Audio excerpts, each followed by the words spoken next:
Hey guys, look at this patch. Can you believe it? The homeowner's kids opened up the door really hard and smashed it into the wall.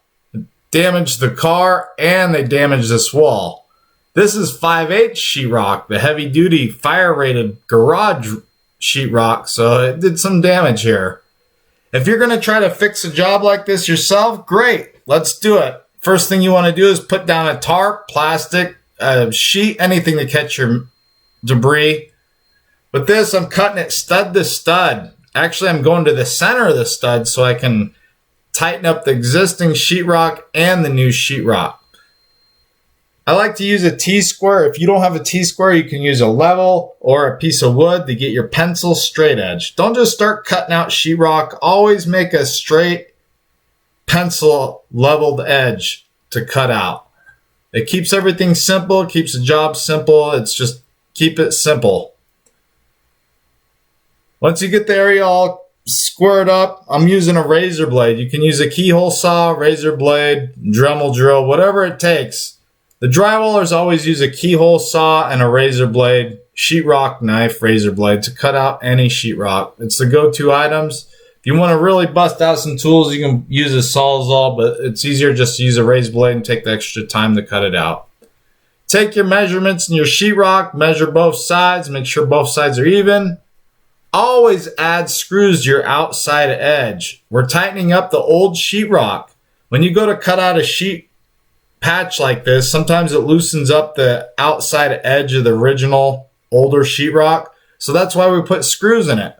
Once you get your sheetrock installed, add plenty of screws. This is a garage, so I am using 5/8 sheetrock. If you're in a house, you usually use 1/2 inch. So you want to make sure you're using the correct sheetrock for the patch job.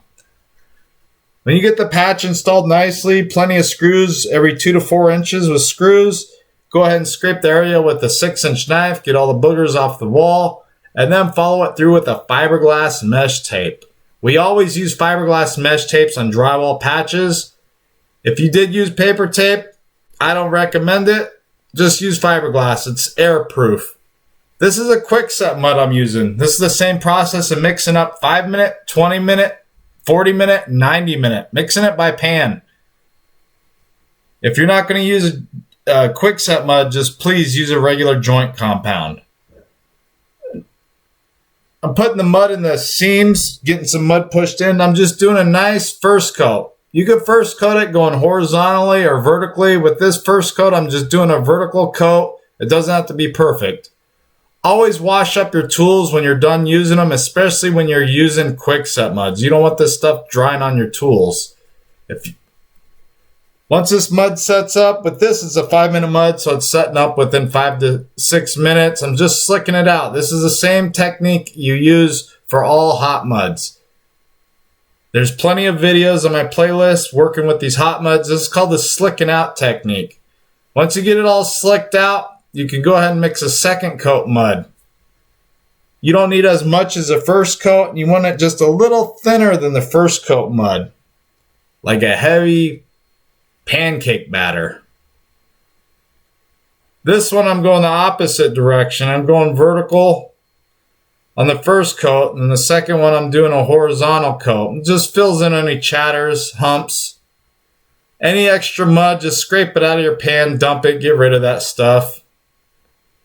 Clean your tools. If you don't have a hose hooked up, then use this bucket sponge technique that I do. This is what I do in the field when I don't want to hook up a hose or there's no water available.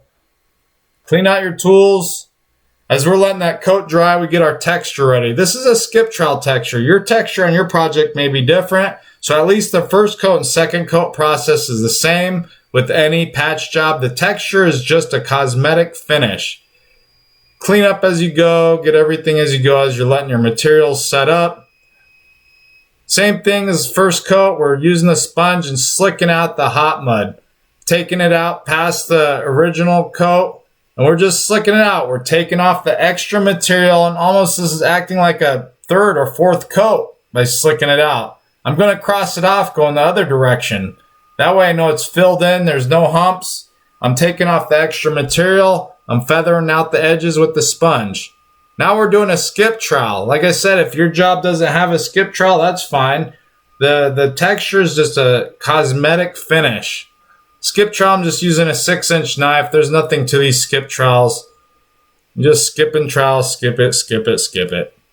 The first coat and second coat mud are set up. The skip trowel texture is a regular joint compound. You have to let that dry overnight before you can turn around and sand, primer, and paint it. I like to feather my textures and go past my original texture to blend it in. Feather it out nicely. Nice skip trowel texture. Always keep your cutout for your paint match. You can take that to the big store and get a paint match. Hey, please subscribe.